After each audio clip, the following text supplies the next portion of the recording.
자, 이제 각종 등기 절차에서 이제 지난 시간에 뭘 봐야 될지는 살펴봤고요. 이제 키워드가 되는 지문들만 좀 살펴보도록 하겠습니다. 변경등기 파트에서는 변경등기의 개념은 이제 다 알고 계실 거고요. 여기에서 부동산의 표시 변경등기 나와 있잖아요. 그죠? 우리 부동산 표시 변경등기의 내용은 아셔야 되고, 부동산 표시 변경등기는 우리가 앞서서 배웠듯이 몇 월 이내, 1월 이내 신청을 해야 되고, 과태료는 부과되지 않는다. 이거 지문이고요. 이제 여기에서 이제 알고 가야 될 게 뭐냐면, 이 하필 등기와 관련해서 좀 정리를 하셔야 돼요. 그럼 토지의 하필 등기가 되면 뭐가 일어납니까? 면적의 증가가 일어나죠. 이게 면적은 토지의 표시와 관련되잖아요. 그죠? 그러면 하필 등기는 토지의 표시가 변경되는 대표적 사유라고요. 그래서 하필 등기는 1월 이내 신청 의무를 부과할 것이고 면적의 증가가 되니까 부동산 표시의 변경 등기니까 역시 과태료는 부과된다 안 된다? 안 된다. 다만 면적과 관련되는 것은 권리관계가 아니라 사실관계잖아요. 그럼 사실관계는 뭐부터 정리가 돼야 돼요? 대장부터. 그래서 하필 등기를 하려면 뭐가 첨부되어야 한다? 대장 정보가 첨부되어야 한다. 그래서 우리가 대장이 첨부되는 경우가 우리가 암기할 때 보, 이, 멸, 변 할 때 이 변이 뭐다? 부동산 표시의 변경 등기. 그게 대표적 사례가 뭐다? 하필. 그럼 이런 지문들은 이제 앞서서 다 배웠던 내용을 다시 한번 확인하는 거예요. 자, 근데 하필 등기의 제한, 하필 등기의 제한과 관련해 가지고는요, 우리가 지적법에서 이미 정리를 했거든요. 지적법에서 하필 등기가 되려면 대장상에서 먼저 합병이 되어야 될 거예요. 합병이 되고 대장이 먼저 정리가 되고 그 다음 등기부가 정리될 거라고요.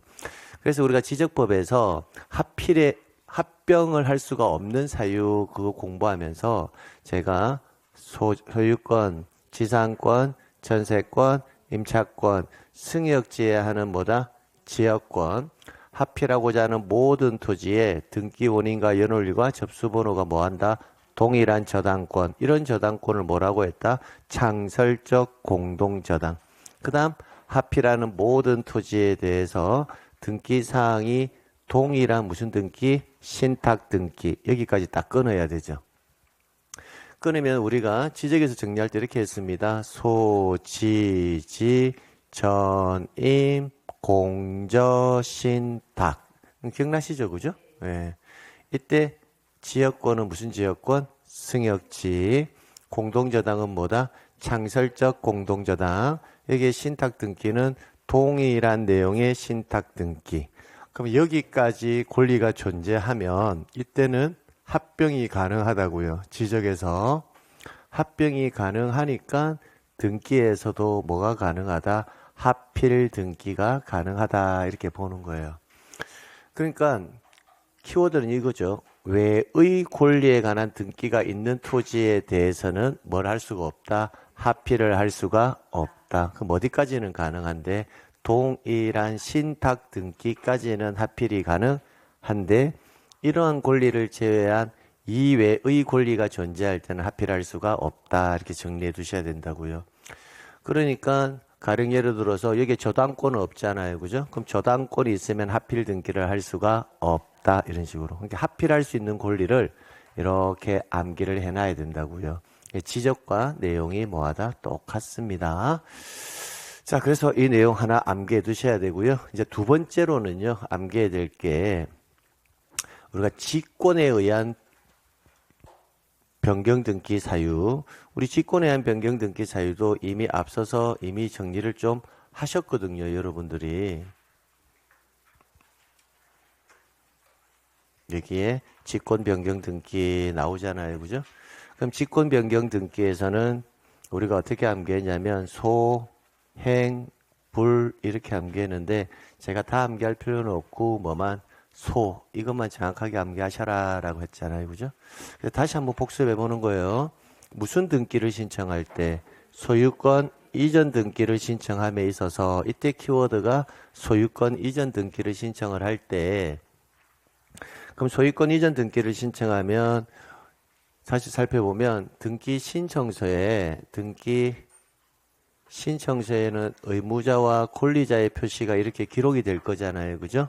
그럼 의무자의 성명, 주소, 주민번호가 이렇게 기록이 될 거라고요. 그러면 이 의무자는 등기부상에서는 만약에 소유권 이전 등기라면 현재 갑구에 소유자가 기록되어 있을 거잖아요. 그죠? 그럼 소유권 보존에서 성명, 주소, 주민번호가 기록되어 있을 거잖아요. 그러면 신청서상의 의무자 표시하고 등기부상의 현재 이 명인의 표시는 항상 뭐 한다? 같아야 되잖아요. 그죠? 그런데 다르면 이를 뭐 해야 한다? 각하를 하는 게 원칙이에요. 그런데 보시게 되면 등기 명인의 주소 변경으로 신청정보상의 의무자의 표시가 등기부하고 원래는 뭐 해야 한다? 부합해야 되는데 부합하지 아니하면 원칙은 뭐 하는 거다? 각하를 하는 게 맞아요. 그런데 우리가 주소지 증명서면 한번 떠올려 보셔야 돼요. 주소지 증명서면은 항상 주소지 증명서면하고 등기용 등록번호 증명서면은 등기부상에 주소와 주민번호 적으려고 하는 거니까 항상 새롭게 명인이 되는 자, 권리자건만 제공하면 되지 의무자건은 제공하지 않거든요. 다만 무슨 등기할 때는 소유권 이전 등기할 때는 의무자건 제공하라고 했잖아요. 그 지문의 연장선상에 있다고요. 그래서 신청 시 제공한 주소지 증명 정보에서 그러니까 소유권 이전 등기할 때는 의무자건도 제공하잖아요. 그러니까 그 의무자의 등기부상의 주소가 신청정보상의 주소로 변경된 사실이 뭐하다? 명백하다면 그럼 등기관이 등기부상의 주소지는 A동으로 되어 있는데 신청서상의 주소지는 뭐라고 되어 있다? B동. 그럼 주소지 증명정보를 보니까 B동으로 바뀐 사실이 뭐하다? 명백하단 말이에요. 그럼 그때는 이를 각하하지 아니하고 등기관이 A동을 무슨 동으로? B동으로. 그럼 등기 명인의 표시를 바꿔주고 있잖아요. 그래서 이때 등기관이 직권으로 등기 명인의 표시 변경 등기. 이때 대표적으로 말하면 등기 명인의 뭐다? 주소 변경 등기를 먼저 이렇게 해놓고 나서 이 소유권 이전을 이런 식으로 등기를 해준다고요. 결론은 뭐다? 소유권 이전 등기를 신청할 때는 신청서상의 의무자의 주소지 표시하고 등기부상의 주소지의 표시가 뭐 하더라도 불일치하더라도 이를 각하하지 않고 등기관이 직권으로 등기 명인의 주소 변경 등기를 한다. 요 지문 하나 꼭 가져가셔야 된다고요. 자, 이렇게 해서 변경 등기는 마무리하시면 돼요. 그럼 오늘 했던 내용 보세요. 이게 새로운 내용을 공부한 것이 아니라 물론 오늘 보면서 선생님 저는 새로운데요 할 수도 있지만 다 앞서서 뭐 했던 내용들 정리했던 내용들 다시 한번 복습하는 개념으로 좀 접근이 되셔야 된다고요. 그래서 등기는 계속 반복돼요. 자, 그럼 그 뒤에 나오는 게 이제 경정등기인데요. 경정등기는 여러분 따로 안 보셔도 됩니다. 경정등기는 안 보셔도 좋고요. 근데 경정등기에서 딱 하나 알고 가야 될 게 있는 게 뭐냐면 우리가 상속 있잖아요. 상속. 그럼 상속 등기할 때 이제 또 기억을 떠올려 보세요. 우리가 협의 분할에 의한 상속이 있잖아요. 그죠? 그럼 일단 법정 상속 등기를 하고 이후에 또 상속인들이 협의 분할할 수도 있잖아요. 그죠? 그럼 그때 이루어지는 등기는 소유권 무슨 등기로? 경정 등기로 한다라는 거. 그 지문 하나만 가져가시면 됩니다. 상속에서. 그다음에 이제 말소 등기. 말소 등기 파트에서는 여러분이 좀 뭘 정리하셔야 되냐면 이해관계인과 관련해서 좀 정리를 하셔야 되거든요. 그리고 나서 말소를 공동으로 가야 되는데 단독 신청으로 말소할 수 있는 경우와 우리가 직권으로 등기를 말소할 수도 있잖아요. 그럼 단독으로 말소할 수 있는 경우는 등기 절차 총론 단독 신청에서 배웠고요. 직권 말소 사유도 뭐다? 절차 총론에서 조건 암기하고 강론에서 하나씩 다 정리를 했거든요. 기억이 또 안 나시는지 모르니까 목수 1, 2에 환매, 중간, 당해 가처분 그 개념이라고요. 근데 중간하고 당해 가처분은 아직 하지 않았습니다. 가등기하고 가처분 파트에서 나오니까. 그래서 말소 등기 파트에서는 새로이 나오는 것은 뭐다? 이해관계인인데 이 이해관계인도 이미 진정 명의 회복을 원인으로 소유권 이전 등기할 때 이미 설명을 좀 드렸습니다. 말소 등기의 이해관계인의 개념은 딱 하나밖에 없다. 그래서 앞서서 했기 때문에 빠르게 복습하는 느낌으로 한번 해볼게요. 소유권 보존 갑, 이 소유권 이전 뭐다? 이렇게 을로부터 1 저당권 설정 A 이렇게 만약에 등기가 되었다라고 가정해봐요. 그러면 2번 소유권 이전 등기가 원인무효의 등기라고요. 그럼 원인무효인 이 등기를 뭐 해야 한다? 말소를 해야 되잖아요. 그럼 이 등기를 말소를 만약에 한다면 말소되는 권리를 뭐로 하는? 목적으로 하는 이자 제3자 명의의 등기는 뭐가 된다? 이해관계인이라고요.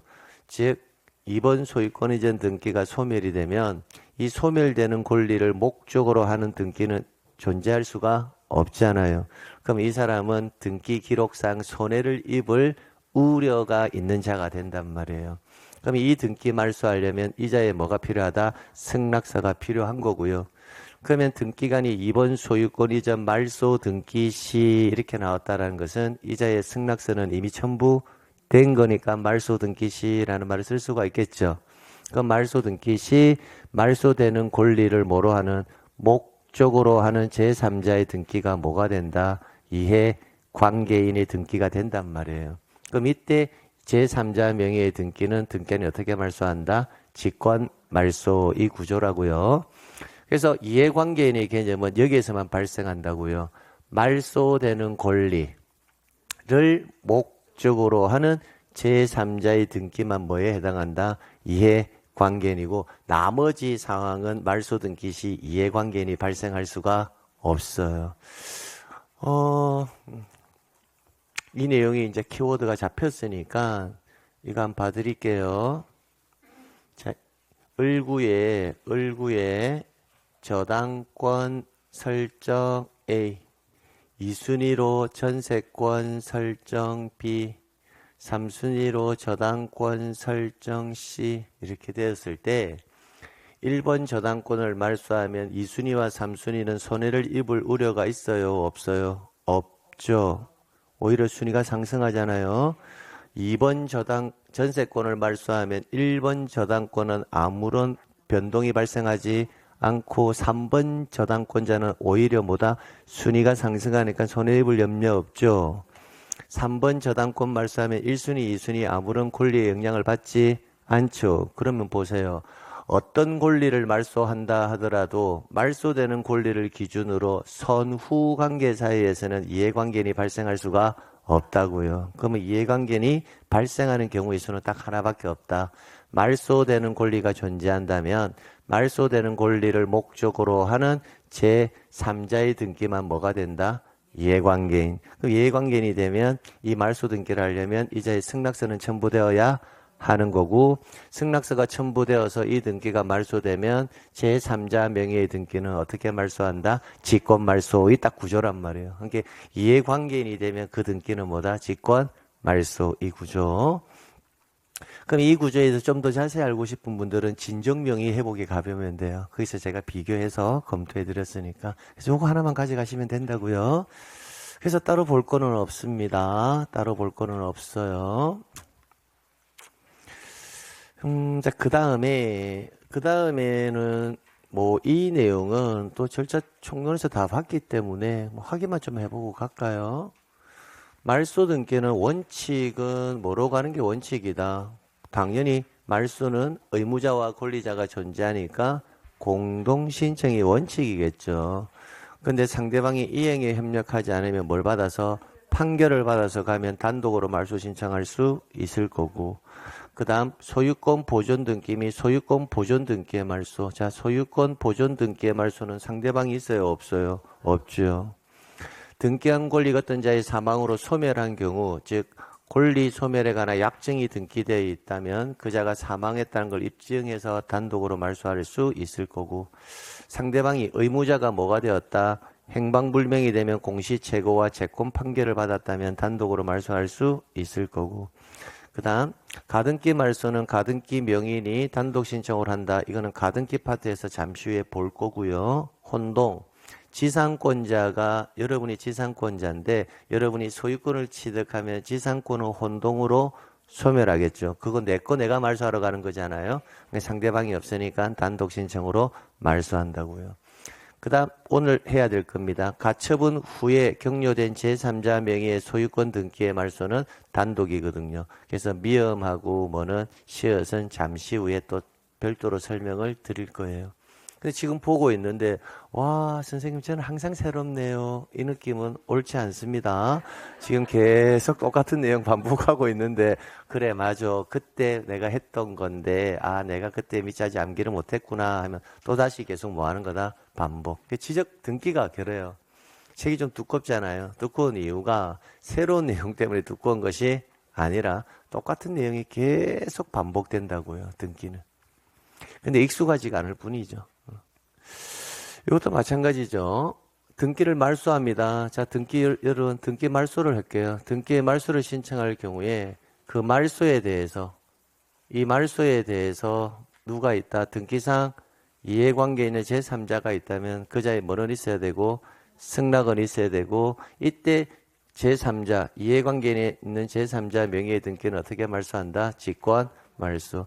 수용으로 인한 소유권 이전 등기를 하는 경우 이 말 나오면 뒤에 다 직권 말소. 다만 직권 말소하지 않는 것을 반드시 제가 암기해놔라고 했죠. 그죠?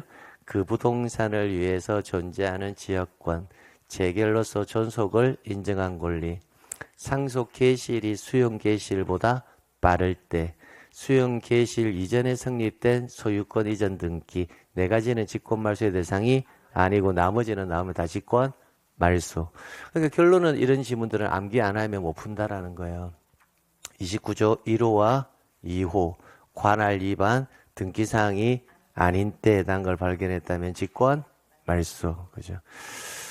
자, 그 다음, 이건 환매세 있죠. 아주 중요 지문이죠. 환매권 행사에 의한 권리의 취득 등기를 했다면 환매 특약 등기의 말소는 어떻게 한다? 직권. 그럼 이런 경우가 아니면 환매 특약 등기의 말소는 직권으로 해서는 안 되겠다. 그죠? 그럼 어떻게 말소한다? 원칙에 의해서 공동신청으로 말소한다. 뭐 이렇게 만들어지겠죠. 그리고 이제 5번하고 6번은 가등기 파트에서 오늘 할 겁니다. 여기서 간단하게 보게 되면 가등기 이후 본등기 전에 격려된 가등기자의 권리를 침해하는 등기라고 되어 있잖아요. 그러면 이 지문은 전제가 항상 뭐가 나오느냐면 가등기에 기해서 등기관이 뭘 했다면 본등기를 했다면 이 말 나오면 뒤에는 뭐가 나온다? 직권 말소. 근데 가등기에 의해서 본등기를 했다면 이런 조건 나오면 뒤에는 직권 말소인데 직권 말소하지 않는 것도 있을 수 있잖아요. 그럼 직권 말소하지 않는 것을 역시 뭐 해놔야 한다? 암기해놔야 나머지는 다 직권 말소에 간다고요. 6번 지문은 오늘 가처분에서 할 겁니다. 가처분에서 할 건데 여기에 당해 가처분 등기는 일단 뭐 한다? 직권 말소. 근데 주등기가 있고 주등기에 뭐가 붙어 있다? 부기등기가 붙어 있으면 주등기가 없어지면 부기등기도 있을 수가 없으니까 이 등기는 직권 말소. 이렇게 해서 앞서 내용들 다시 한번 확인한 겁니다. 자, 됐고요. 그 다음에는요. 멸실등기. 멸실등기는 역시 이제 몇 개의 지문 가져갈 게 있는데 멸실등기를 게을리한 경우에는 과태료 부과된다 안 된다? 안 된다. 우리 멸실등기 신청이 몇 월? 1월 이내에 신청 의무를 부과하잖아요. 이를 해태하더라도 과태료는 부과하지 않습니다. 그런데 이쪽으로 볼게요. 토지 소유자가 갑, 건물 소유자가 을, 건물이 화재가 나서 화재가 나면 건물이 없어졌잖아요. 그럼 을은 몇 월 이내? 1월 이내에 멸실 등기를 해야 되고 이를 하지 아니한다면 토지 소유자가 건물 소유자를 모아요 대위해서 멸실 등기를 할 수 있다. 요거 하나 기억하셔야 되고요. 그 다음 멸실 등기는 몇 월이라고 했죠? 1을 해태한다 하더라도 과태료는 부과하지 않잖아요. 근데 이거 하나 알고 가야 돼요. 니은 지문. 존재하지 아니하는 건물에 대한 등기가 있을 때에도 그 소유권 등기면은 1월 이내 멸실 등기를 신청하지 아니할 경우에는 건물의 대지의 소유자가 대외에서 등기를 신청할 수가 있는데 그 위에 이 존재하지 않는 건물에 대한 등기가 있을 때는 지체 없이 무슨 등기를 해야 한다? 멸실 등기. 그래서 일반적으로 멸실 등기는 몇 월인데 1월인데 설문에서 존재하지 않는 건물에 대한 멸실 등기는 신청 의무가 기간이 있다 없다? 없고 어떻게 해라? 지체 없이 요 지문 하나만 가져가시면 된다고요. 그럼 일반적인 멸실 등기는 건물이 존재하다가 화재로 없어지는 경우고요. 존재하지 않는 건물에 대한 멸실 등기는 애초부터 건물이 존재하지 않았는데 대장과 등기부가 만들어져 있는 경우 또는 존재했었는데 그 건물이 오랫동안 버려져 가지고 언제 없어지는지를 알 수가 없을 수도 있잖아요. 그래서 농가주택 같은 경우는 오랫동안 빈집으로 비워두면 20년, 30년 지나면 태풍이 오고 바람이 불어서 없어질 수도 있죠. 근데 언제 없어진지를 알 수가 없을 때는 어떻게 해라? 지체 없이 해라는 겁니다. 그래서 존재하지 않는 건물에 대한 등기가 있을 때는 어떻게 해라? 지체 없이 요거 지문만 가져가시면 돼요. 그 다음에 이제 말소 회복 등기인데요. 말소 회복 등기 파트에서도 여러분은 뭐만 가져가시면 되냐면 지금까지 시험 문제가 나온 것은 이해 관계인과 관련해서 출제인이 물어봤습니다. 그래서 딱히 말소 회복 등기 거의 지금 없잖아요. 기출이 없잖아요. 그래서 한 지문 정도가 등기에 관한 설명이다 할 때 나오기도 한다고요. 구체적으로 다 볼 필요는 없고요. 그래서 이해관계인과 관련해서 이쪽으로 잠시만 좀 보시게 되면 여기에 뭐다? 등기상 이해관계인이라고 되어 있잖아요. 우리가 등기상 이해관계인이라는 표현은 일단 등기상이니까 등기부에 그 사람이 기록은 되어 있어야 돼요. 그리고 실제 손해를 보느냐 보지 않느냐는 것은 판단 기준이 아닙니다. 손해를 입을 염려만 있으면 다 뭐다? 이해관계네요. 등기법에서는. 그래서 손해를 입을 우려가 있다. 우려만 있으면 되지 실제 손해를 입을지 안 입을지는 판단할 필요는 없다라는 거예요. 근데 여기서 이 판단 기준 시기가 단문으로 한 번씩 나온다고요. 그러니까 말소회복 등기를 할 때 이해관계인은요. 언제를 기준으로 이해관계를 판단하느냐면 회복 등기 시를 기준으로 뭐한다? 판단한다. 요 지문 하나만 꼭 가져가시라고요. 언제를 기준으로? 회복 등기 시를 기준으로 판단한다고 했죠. 그러면 그 아래 보게 되면 그러면 회복 등기 시를 기준으로 봤을 때 양립할 수 없는 등기가 있는 경우라고 되어 있잖아요. 그러면 양립할 수 없는 등기가 있을 경우에는 이 사람은 이해관계인으로 보지 아니에요. 그럼 반대로 말하면 어떻게 돼요? 양립이 회복 등기 시를 기준으로 양립이 가능한 등기가 있을 때에는 뭐가 된다? 이해관계인이 된다. 요 지문 하나만 가져가시면 된다고요. 이 지문은 아주 간단해요. 양립이 가능하다라는 말은 함께 기록되어 있을 수가 있다라는 거거든요. 금방 우리가 등기상 이해관계인이라고 했죠. 그럼 등기상이 뭐예요? 등기부의 기록 형식상이라는 말이거든요. 회복 등기 시를 기준으로 양립이 가능하다라는 말은 함께 기록이 될 수 있다라는 거죠. 기록이 되어 있어야지만 그자가 뭐가 된다? 이해관계인이 된다고요. 근데 회복 등기 시를 기준으로 했을 때 양립할 수가 없다라는 그 말은 회복 등기되는 시점을 기준으로 그자가 양립이 안 된다라는 말은 기록이 있을 수가 없다라는 말이 되잖아요. 그러니까 기본적으로 말소회복 등기 시의 이해관계에는 회복 등기 시를 기준으로 양립이 안 된다라는 말은 달리 말하면 기록이 있을 수가 없으니까 이해관계인이 안 되는 거고 회복 등기 시를 기준으로 양립이 가능하다라는 말은 그자가 등기부에 기록이 되어 있으니까 뭐에 해당한다? 관계에 해당한다. 요 지문 두 가지만 정확하게 가져가시면 됩니다. 되겠죠? 그래서 그 회복 등기는 거의 안 나온다. 금방 읽어드렸던 이 지문만 여러분이 가져가시면 됩니다. 자, 그 다음에 이제 보는 내용들을 여기서부터는 이제 좀 신경 써야 됩니다. 촉탁에 의한 등기는 누가 하는 거죠? 관공서, 그죠? 관공서, 그죠? 법원도 맞죠? 법원도 관공서니까 관공서에서 하는 게 뭐다? 촉탁에 의한 등기일 거예요.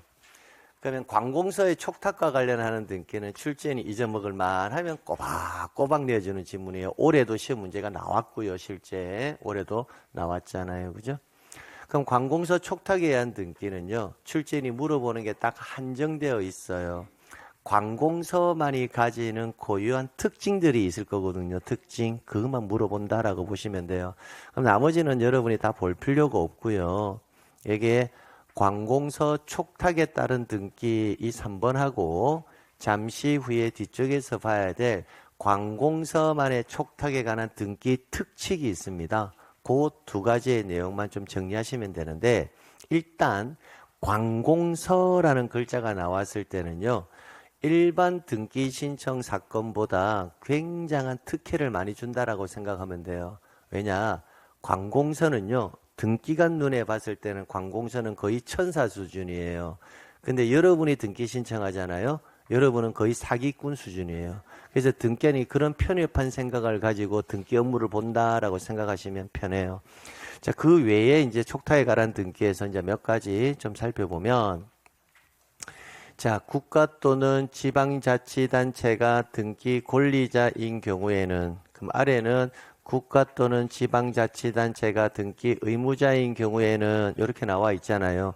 이렇게 지문을 읽으면 나중에 봤을 때 좀 헷갈려요. 근데 이 지문의 키워드는 뭐냐면 승낙이라는 글자와 뭐다? 청구라는 글자가 일단 키워드거든요. 그럼 해석을 할 때 어떻게 해석하면 되냐면 국가 또는 지자체가 우리가 매매 계약을 생각하면 돼요. 매도인이냐 매수인이냐. 그럼 권리자는 매도인이다 매수인이다 매수인 이렇게 해서 읽으면 지문이 좀 편해요.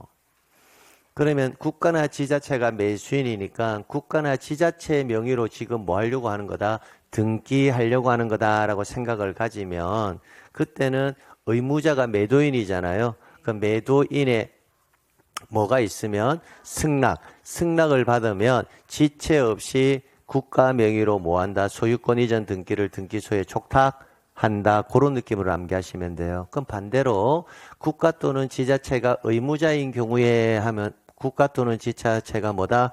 매도인인 경우에 이러면 여부름 명의로 등기를 해줘야 되잖아요. 그러면 매수인이 빨리 등기해 주세요라고 뭐가 있으면 청구가 있으면 지체 없이 해당 등기를 등기소에 뭐한다? 촉탁한다라는 겁니다.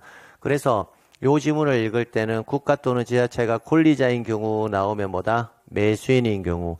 국가 또는 지자체가 의무자인 경우 나오면 국가 또는 지자체가 매도인인 경우. 그럼 매수인이 빨리 등기해달라라고 청구할 거다. 이렇게 해서 지문 정리하시면 된다고요.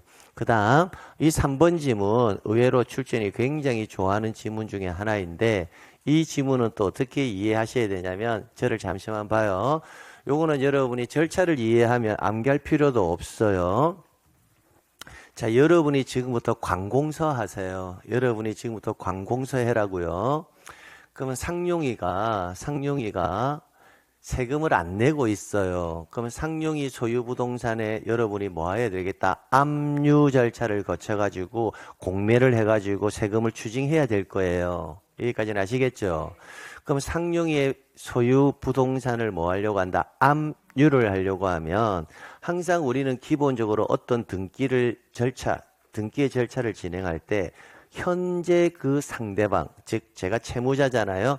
채무자의 저의 인적 사항이라든지 채무자의 상황과 등기부에 기록되어 있는 상황이 항상 뭐한다? 일치되어야지만 압류 처분도 하고 할 수도 있어요. 불일치된 상태에서는 관공서가 압류를 원칙은 할 수가 없거든요.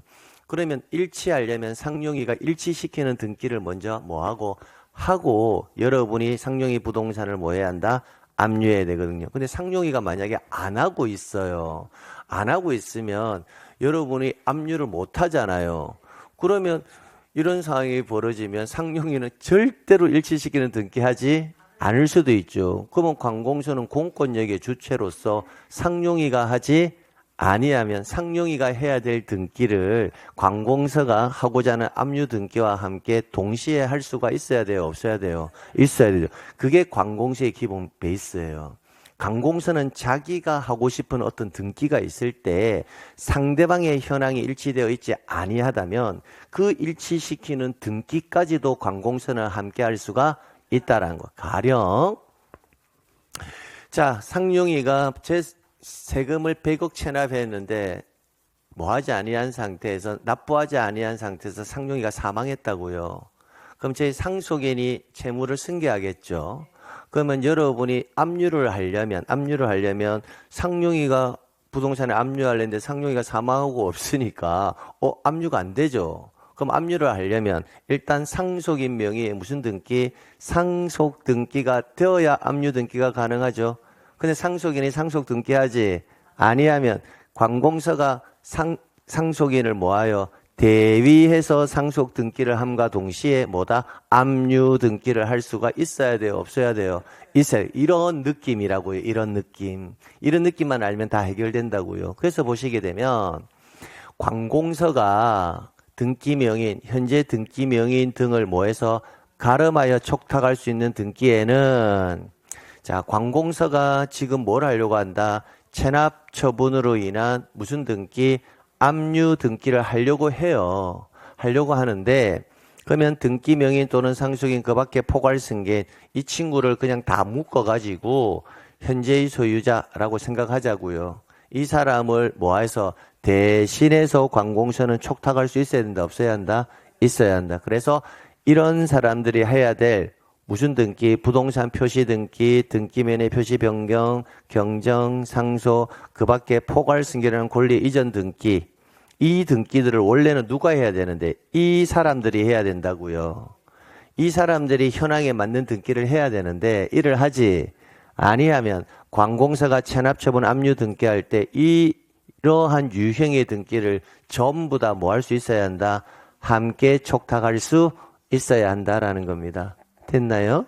그럼 하나만 예를 들면 자, 상속인이 무슨 등기 해야 되는데 상속 등기 해야 된단 말이에요. 그건 안 하고 있으면 관공서가 압류 등기 촉탁할 때 상속 등기도 함께 뭐 할 수 있다? 촉탁할 수 있다라는 겁니다. 그러면 관공서는 일단 나오면 안에 내용 읽어볼 필요 없이 함께 촉탁할 수 있다 이 말 나오면 다 이거는 뭐다? O일 수밖에 없다고요. 함께 촉탁을 못하면 관공서가 공권력의 주체를 뭐한다? 집행을 할 수가 없기 때문에 그렇게 이해하시면 편하다고요. 자, 그 다음에는 이제 볼 수 있는 게 뭐냐면 자, 이 지문은 과거에 딱 한 번 출제가 된 건데 기출 지문 한 번 나왔지만 또다시 출제될 수 있다라고 저는 생각을 해요. 자, 관공서가 공매 처분을 한 경우에 이 용어 자체를 여러분이 다른 지문으로 치환해서 좀 읽으세요. 관공서가 공매 처분을 한 경우에는 이 말은 낙찰된 경우에는 이렇게 해요. 낙찰된 경우에는 이렇게 용어를 바꿔서 읽으라고요. 그럼 관공서가 공매 처분을 한 경우에는 이 말 나오면 뭐다? 해당 부동산이 낙찰된 경우에는 이렇게 지문을 바꿔서 읽으면 해석하기가 편해요. 공매 절차와 경매 절차는 거의 흡사합니다. 물론 미세한 차이점이 있기는 있지만 최고가를 기준으로 할 거냐 최저가를 기준으로 할 거냐 입찰 방식의 변경도 좀 있지만 그거는 우리 실무에서 여러분이 보시면 되고 공부할 때는 굳이 그거 따질 필요는 없어요. 복잡하게 기본만 알고 가시면 됩니다. 경매라는 것은 사인 간의 채무, 그죠? 여러분이 은행에 돈 빌리잖아요.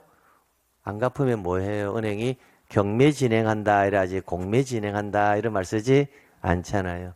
그럼 공매라는 개념은 사인과 국가 간의 채무에 있어서 강제 집행하는 절차가 뭐다? 공매. 그럼 여러분이 세금 안 내잖아요. 그죠? 그러면 세무서나 관공서가 여러분 부동산 뭐 한다? 압류한다라는 표현을 쓰잖아요. 그게 뭐다? 공매 절차. 그럼 경매는 압류한다라는 표현 안 쓰거든요. 경매는 뭐예요? 저당권 실행으로 이렇게 나오면 뭐다? 경매. 그죠? 됐나요? 예, 그렇게 이제 요것만 구별해 두시고, 그러면 관공서가 공매 처분을 한 경우에는, 그럼 이 과정 안에는 많은 과정이 있어요. 여러분이 세금을 체납해서 안 내면, 일단 돈 내세요라고 최고장부터 날아갈 거고, 그래도 버티면 뭐 한다? 압류가 들어오고, 압류된 상태에서 계속 돈을 갚아야 하는데, 안 갚으면 뭐 한다? 공매로 넘어간다고요. 그러면 관공서가 공매 처분을 한 경우에 이 말은 이 해당 부동산이 압류를 통해서 뭐다? 공매 절차가 완료되었다라는 거예요. 그러면 완료됐다라는 말은 뭐다? 낙찰이 되었다라는 거예요. 그럼 이때는 경매 절차가 똑같이 해석하면 돼요. 낙찰이 되었다라는 것은 매수인이 매각대금을 다 납부했다라는 거죠. 그러면 매수인이 낙찰자 입장에서는 뭐만 주면 된다? 돈만 주면 돼요. 낙찰대금만. 완납하면 누가 다 알아서 등기 처리한다? 관공서가 알아서 등기 처리를 다 한다고요. 그럼 일단 뭐 해야 돼요? 낙찰자 앞으로 소유권 뭐 한다? 이전해줘야 되죠. 생각해보면 돼요. 낙찰자 앞으로 소유권 넘겨줘야 돼요. 그리고 낙찰자가 부담하지 않는 등기들, 즉 말소 기준 권리 밑으로 있는 등기들 다 뭐 시켜야 한다? 말소시켜줘야 되죠. 그 다음에 등기부상에 압류 등기도 기록되어 있을 거잖아요. 그럼 압류 등기도 뭐 한다? 말소해줘야 될 거예요. 그리고 공매가 진행 중입니다라는 등기도 뭐 한다? 말소해줘야 되겠죠. 이런 등기들을 일괄해서 누가 다 한다? 관공서가 다 해준다고요. 그래서 보세요. 관공서가 공매 처분을 한 경우에 이 말 나오면 부동산이 뭐가 되었구나. 낙찰된 경우에 이렇게 읽으면 등기 권리자가 누구예요? 낙찰자겠죠. 낙찰자. 그죠? 낙찰자가 빨리 등기해줘라 라고 뭐 할 거다? 청구를 할 거고 그 청구를 받으면 지체 없이 다음의 등기를 등기소에 뭐 해야 한다? 촉탁. 그러면 다음의 등기가 뭐다? 공매 처분으로 인한 낙찰자 앞으로의 무슨 등기? 이전 등기. 공매 처분으로 인해서 소멸한 권리의 등기 뭐다? 말소 기준 권리 밑으로 있는 등기들. 그 다음 체납 처분에 한 압류 등기도 뭐 해야 되고 말소해야 되고 공매 공고 등기도 뭐 한다? 말소. 이러한 등기들을요. 일괄해서 관공서는 촉탁할 수 있습니다. 일괄해서 뭐 할 수 있다? 촉탁할 수 있다. 이때 일괄이라는 용어 제가 정확하게 구분하라 했습니다. 일괄이라는 것은 하나의 신청서에 여러 건의 사건을 뭐 한다? 신청하는 것을 일괄 신청이라고 해요. 그러면 하나의 신청서에 관공서가 누구 명의로 낙찰자 명의로 이전 등기 신청 하나, 또 한 장의 신청서 안에 뭐 한다? 말소 등기 신청 하나, 압류 등기 말소해라 하나, 공매 공고 등기 말소해라 하나, 요런 몇 건의 사건들을 모아서 한 장의 신청서에 작성해서 제출할 수 있다라는 겁니다. 그렇게 해서 여기까지 꼭 좀 정리해 두셔야 됩니다. 그러니까 해석을 관공서가 공매 처분을 한 경우에 이 말을 어떻게 읽으면 된다? 낙찰된 경우에 이렇게 읽으면 지문 분석하기가 뭐다? 수월하다라는 겁니다. 되겠죠? 예, 됐어요. 자, 그리고 나서 이제 이 5번 주의하셔야 된다고요. 5번. 그러면 관공서 촉탁에 의한 등기의 특칙이라고 되어 있죠. 그럼 이 특칙 공부할 때는 어떻게 정리하시면 되냐면 관공서의 느낌은 천사예요. 천사. 그래서 관공서는 등기한 시점에서는 천사가 등기하러 오는구나 라고 생각하면 돼요. 우리 등기는 절차 관계상에서 법조문이 만들어진 그 배경이 뭐냐면 우리는 실질적 심사가 아니라 형식적 심사주의를 채택하잖아요. 그죠? 형식적 심사주의를 채택하다 보니까 허위 등기의 위험성이 상당히 크잖아요. 그러니까 절차상에서 허위 등기의 위험성을 가능한 뭐하기 위해서 낮추기 위한 제도적 장치가 우리 등기법 법조문에 들어있다고요. 근데 관공서는요. 들어올 때 누구라고요? 천사라고 했죠. 허위 등기관의 입장에서는 예초부터 이 사람은 허위 등기를 할 가능성이 있는 사람이 아냐 이렇게 판단한다고요. 등기하는 입장에서는. 그러니까 일반 당사자가 신청할 때는요, 조금이라도 삐끗하면 다 뭐다? 각하예요. 근데 관공서는 조금 삐끗한 거 이런 것은 아이 얘네들 알고 있으면서 실수한 거겠지. 나중에 바로 잡으면 되지 뭐 하면서 다 받아준다 그 느낌이라고요. 일반 당사자가 갈 때는 등기소에 출석해서 등기를 해야 되는 게 맞거든요. 출석 안 하면 뭐 한다? 각하를 해버려요. 근데 관공서는 출석하지 않고요. 우편으로 서면 다 보내도 허용해 준다고요. 그런 것들이 차이점이에요. 일반적으로 우리가 등기 신청을 할 때는요, 의무자의 등기필 정보를 제공해야 되거든요. 관공서는요, 천사인데 그런 거 제공하지 않는다고요. 일반적으로 소유권 이전 등기할 때는요, 의무자의 주소지 증명정보도 함께 제공해야 되거든요. 근데 관공서는 천사이기 때문에 소유권 이전 등기할 때도 의무자의 주소지 증명정보 제공하지 않습니다. 일반적으로 우리가 신청상에서 부동산의 표시라든지 대장상의 부동산의 표시는 같아야 되거든요. 그럼 다르면 뭐 한다? 각하라 했는데 관공서는요, 니네들이 이거 모르고 했겠어 하면서 각하하지 않는다고요. 그게 관공서만이 가지고 있는 특징이에요. 그래서 관공서의 특징은요, 내가 일반 당사자가 했을 때는 뭐 하는 거? 각하하는 거. 관공서 니네들만큼은 내가 편의를 다 봐줄게. 그 느낌으로 정리하면 편해요. 그래서 보시게 되면 관공서는 거래의 주체로서 등기를 할 경우에 출석하지 않고 뭐에 의해서 우편에 의한 뭐다? 촉탁도 할 수 있다라는 거. 물론 관공서가 우편에 하지 않고 직접 출석해도 될까요? 네, 가능해요. 그럼 더 땡큐 이건데 우편으로 보내도 우리는 받아줄게 이 개념이라고요. 그 다음에 관공서인 경우에는 검인을 받는다 받지 않는다? 받지 않는다고요. 여러분이 하면 뭐다? 검인 받아야 되죠. 그거라고요. 자, 그 다음에 관공서가 의무자로서 권리자 청구에서 등기를 촉탁하거나 부동산에 관한 권리를 취해서 권리 등기를 촉탁할 경우에 등기 의무자의 권리가 하나 이게 나와 있네요. 등기필 정보. 등기필 정보를 관공서는 제공한다 안 한다? 안 한다고요. 어떤 경우라도 관공서는 등기필 정보를 제공하지 않습니다. 그 다음에 관공서 촉탁 등기 시에는 허가 동의 승낙서면 또 제공하지 않습니다. 관공서인 경우는 인감증명도 제공하지 않습니다. 그 다음 매각 또는 공매 처분을 원인으로 관공서가 무슨 등기? 소유권 이전 등기를 촉탁할 경우 원래 소유권 이전 등기는 의무자의 주소지 증명정보가 제공돼야 되는데 관공서라면 제공하지 않습니다. 그 다음 등기부와 대장상의 소유 명의인 등의 표시가 부합하지 아니하면 원래는 뭐 한다? 각하를 해야 되는데 관공서는 각하하지 않고 이를 수리합니다. 관공서는 우편으로 촉탁할 수도 있습니다. 그러니까 이 지문들 전부 다 읽어보면 일반 당사자가 해야 될 것들을 관공서는 대부분 뭐 해준다? 면제하고 일반 당사자가 신청했다면 각하할 것을 관공서인 경우는 각하하지 않는다. 그 느낌이 정확하게 들잖아요. 그런 느낌으로 그냥 정리하시면 돼요. 그래서 관공서가 딱 나오면 얘는 일단 기본 베이스가 천사가 신청하는구나. 이렇게 정리해 두시면 됩니다. 됐어요? 그래서 그래요. 경매 시험 문제 안 나옵니다. 자, 그 다음에 이제 가압류와 가처분인데 이 가압류와 가처분은 제가 작년까지는 굉장히 조금 심도 있게 강의를 좀 했었어요. 특히 가처분 파트는요. 근데 시험 문제가 안 나와요. 안 나오고요. 그래서 가압류와 가처분은 기본 용어의 개념 정도는 정확하게 알고 가셔야 되고요. 두 번째 가처분 이후의 절차와 관련해서 한 10년 전인가 한번 나오고 안 나오고 있거든요.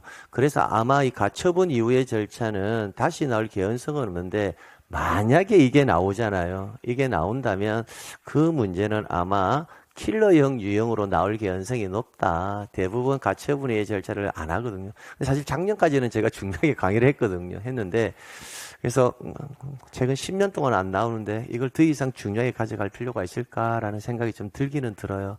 그런데도 중요합니다. 중요하다 생각하는 이유가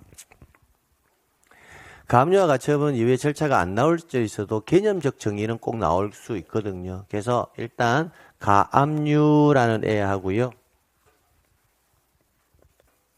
가압류라는 애와 뒤에 나오는 뭐다? 가처분 얘만큼은 용어의 개념 정의는 좀 해두셔야 됩니다. 25일 끝으로 안 나오고 있거든요. 지금부터 요 개념 정리는 책으로 보고 내용을 읽을 필요는 없고요. 글자 안에서만 정리해버리면 되니까 요 부분은 저랑 그림으로 제가 해석 좀 해드릴게요. 우리가 가압류와 가처분 두 가지의 등기를 뭐라고 읽느냐면요. 처분 제한의 등기다라는 표현을 쓰거든요. 처분을 뭐 하겠다? 제한하겠다라는 거예요. 처분 제한의 등기 이런 표현을 쓰는데 저는 처분 제한의 등기라는 표현보다는 집행 보전의 등기 이런 표현을 더 잘 써요. 우리 공식 명칭은 처분을 제한하기 위한 등기다라고 하는데 실제 그 표현보다는 집행을 하기 위해서 예비적 단계로 하는 등기다라는 표현, 그걸 집행 보전 절차로서의 등기 이런 표현을 쓰거든요. 쉽게 말하면 딱 한번 가볍게 이야기를 드릴 테니까 요 느낌을 딱 이해하고 가세요. 자, 여러분이 이제 지금부터 강의하는 겁니다. 예를 드는 거예요. 오늘 수업을 딱 마치고 친구를 만난 거예요. 그럼 친구를 만나는데 친구가 여러분에게 이렇게 이야기하는 겁니다. 야, 김아무개야. 왜? 야, 나 1년 전에 그 박씨 아저씨에게 돈 10억을 빌려줬는데 그 사람이 돈을 안 갚어. 이렇게 이야기하는 거예요. 그럼 이런 이야기 일상생활에 자주 하지 않습니까? 안 하나요? 그래서 너 요즘 공인중개사 공부하니까 너 그런 거 좀 알까 싶어서 자문 구하러 왔어 하는 거예요. 이야기해봐 하니까 10억을 빌려주는데 돈을 안 갚어 이렇게 하는 거예요. 그래서 여러분이 그럼 일단 이제 배운 거 좀 써먹어야 되잖아. 그럼 그때 너 10억 빌려줄 때 담보 같은 거 제공받았니? 이렇게 할 거잖아요. 그렇죠? 아니 담보 없었어 이렇게 말한단 말이에요 친구가. 그럼 담보를 제공받았다라는 것은 뭐다? 부동산을 담보로 만약에 받았다면 저당권 설정 등기가 되었다는 거잖아요. 그럼 변제기가 도래했을 때 이 저당권을 실행해버리면 임의 경매 절차를 통해서 낙찰을 받아서 너가 채권을 회수해 올 수 있어 이렇게 상담해주면 되는데 그 친구가 이제 상담에 담보 같은 거 제공받은 게 없대요. 그럼 일반 금전 채권이다라는 거잖아요. 그죠? 그러면 이제 상황이 좀 심각하게 돌아가잖아요. 집행 절차가. 그러면 여러분이 이제 어떻게 일단 조언을 해줘야 되냐면, 그러면 일단 박씨 아저씨, 너 그때 10억 빌려줄 당시에 박씨 아저씨 지금 현재 가지고 있는 재산은 있냐? 이렇게 물어봐야 될 거고, 박씨 아저씨 지금 우리 동네 건물 하나 가지고 있잖아. 그거 한 50억 정도 한대. 아, 그래?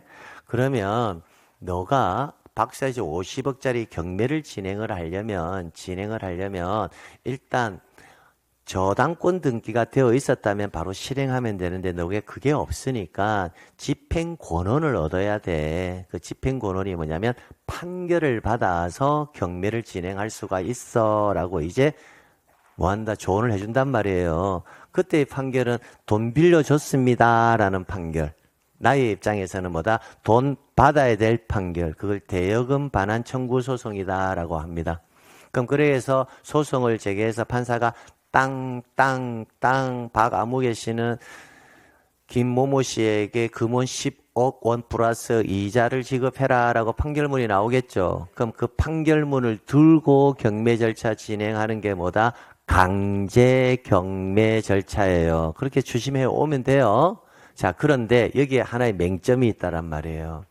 여러분이 그렇게 절차적으로 설명해 주면 되는데 다 하면서 이제 그런데 그 박씨 아저씨가 보니까 성질이 조금 내가 볼 때는 좀 그래.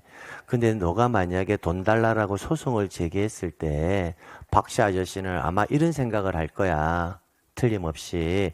아, 이거 김모 씨가 과거에 10억 빌려준 거 이거 판결 받아서 내 30억짜리 부동산 경매 진행하려고 이렇게 수작 부리는구나 라고 박씨 아저씨가 생각할 수 있을까 없을까? 있겠지. 그러면 박씨 아저씨 입장에서는 나는 너에게 절대로 돈 못 줘. 이런 생각하면서 잽싸게 이 소유 부동산을 뭐다? 타인에게 뭐다? 양도나 처분해버릴 수 있는 개연성도 있잖아요. 그러면 나는 소송 진행 중에 박씨 아저씨가 소유권을 타인에게 양도를 해버리면 나는 내가 소송에 승소를 해도 소유자가 다른 사람에게 넘어가 버리면 집행을 할 수가 없게 되죠. 그러면 이거는 소송에 승소를 해도 판결을 받아도 강제 집행을 할 수가 없는 이런 상황이 발생할 수도 있잖아요. 그쵸? 그러면 이런 상황이 발생하지 않도록 조금 안전장치를 해놓고 박씨 아저씨를 상대로 소송을 제기해서 판결해서 강제 집행 가는 게 순서겠죠. 그 안전장치가 뭐냐면 가압류라는 절차라는 말이에요. 그러면 이제 정리를 해보면 이제 상담을 합니다. 친구야 이래 담보 받았어? 아니. 그러면 일단 너가 소송을 통해서 판결 받아서 강제 집행하면 되는데 소송하기 전에 일단 박씨 아저씨의 소유권을 타인에게 뭐하지 못하도록 처분하지 못하도록 뭐한다? 안전장치를 해놓고 가야 돼. 그때 하는 게 뭐다? 가압류야. 이렇게 한단 말이에요. 그러면 소송을 제기해야 되겠다라고 우리가 일상생활에서 여러분은 많은 생각할 수 있잖아요. 소송을 제기했을 때 그 승소 판결을 내가 받았을 때 내가 원하는 강제 집행을 하기 위해서는 채무자의 재산이 타인에게 양도가 되어서는 안 돼요. 되겠나요? 내가 하고자 하는 강제 집행을 뭐하기 위해서 보전하기 위한 절차로서 내가 가지고 있는 채권이 금방 박씨 아저씨한테 갖고 있는 채권은 돈이에요? 돈이 아니에요? 돈이죠. 금전 채권이 목적일 때는 상대방의 재산권을 제한할 때는 가압류 이런 절차가 진행되는 거고 내가 박씨 아저씨한테 가지고 있는 채권이 금전 채권이 아니라 일정한 등기 청구권일 수도 있잖아요. 박씨 아저씨하고 계약을 체결했는데 잔금까지 다 줬는데 박씨 아저씨가 등기 절차에 협력하지 아니하면 나는 채권은 채권이지만 금전 채권은 아니라 소유권 이전 등기 청구권이라는 채권을 가지고 있잖아요. 그러면 역시 이 채권을 뭐한다? 보전하기 위해서 박씨 아저씨의 소유권을 타인에게 뭐하지 못하도록 처분하지 못하도록 뭐한다? 제한을 할 때는 그때는 뭐다? 가처분이란 거 한단 말이에요. 그러면 내가 이제 이렇게 가는 거예요. 이부터 잘 들어야 된다. 가압류 절차는요. 가압류를 해놓고 나서 판결받아서 바로 경매 진행해버리면 돼요. 그러니까 그 이후부터는 경매 진행 절차이기 때문에 이후의 절차가 시험 문제가 안 나와요. 근데 가처분은 이렇잖아요. 내가 박씨 아저씨한테 매매 계약을 했고 내가 매수인이고 잔금 다 줬는데 상대방이 이행에 협력하지 아니할 때 그럼 나는 판결을 받아서 단독으로 제 앞으로 등기 받아올 수도 있죠. 근데 소송을 제기하면 박씨가 눈치챌 거잖아. 아 판결 받아서 자기 혼자 등기하러 가려고 하는 거 눈치채면 소유권을 타인에게 또 넘길 수도 있죠. 그러니까 그렇게 소유권을 넘기는 현상을 넘기지 못하도록 안전장치를 해놓고 가야 되죠. 그때 하는 게 뭐다? 가처분이란 말이에요. 그러면 등기법에서는 딱 두 개다. 내가 채권자의 입장에서 금전 채권을 나는 안전하게 지키고 싶다 하면 뭐다? 가압류를 해놓고 소송 제기하는 거고 내가 타인에게 받아야 될 등기 청구권을 나는 안전하게 지키고 싶다 하면 뭐하다? 가처분 이렇게 가면 된단 말이에요. 해놓고 소송 제기하는 거예요. 여기까지 문제 없나요? 자 그러면 근데 지금은 제가 아주 단편적인 예를 든 거예요. 가처분이라는 어떤 절차는요. 우리 등기법에서는 크게 보면 금전 채권을 내가 안전하게 지키고 싶다. 가압류. 금전 채권이 아닐 때는 뭐다? 가처분이거든요. 그럼 금전 채권이 아닌 경우의 수는 너무 많잖아요. 근데 등기와 관련하는 것은 뭐다? 등기 청구권만 기억하면 된다는 거예요. 근데 실무에서는 등기 청구권을 보존하고자 할 때만 가처분하는 것은 아니에요. 요즘 뉴스 같은 거 자주 보시는지 모르겠다. 임명정지 가처분, 효력 발생 금지 가처분 이런 게 다 안정적 절차를 위해서 하는 거예요. 근데 그런 걸 할 건지 안 할 건지 이제 법원에 뭐 한다? 판단에 맡겨야 되는 거예요. 이 사람이 갖고 있는 그 채권자가 가지고 있는 채권이 정말 안전하게 지킬 만한 가치가 있는 건지 없는 건지를 법원에서 뭐 한다? 판단해야 되거든요. 왜? 법원에서는 아직 확정되어 있지 아니한 어떤 것을 가지고 개인의 재산권을 뭐한다? 제한시키는 등기를 하는 절차거든요. 그러다 보니까 채권자가 갖고 있는 채권이 가치가 있는지 가치가 없는지 그걸 법원에서 판단하는 절차가 가압류 절차와 가처분 절차다라고 보시면 돼요. 자, 그러면 봐봐요. 이제 끝이에요. 끝. 여기까지 끝났으니까 금전 채권이 목적이냐 아니냐 따라서 가압류냐 가처분이냐 결정난다고 했죠. 그럼 시험장에 딱 갔는데 헷갈려. 만약에 헷갈려. 어떤 게 금전 채권일 때 가압류인지 가처분인지 헷갈리면 가압류는 앞자에 동그라미가 있죠. 동그라미가 뭐예요?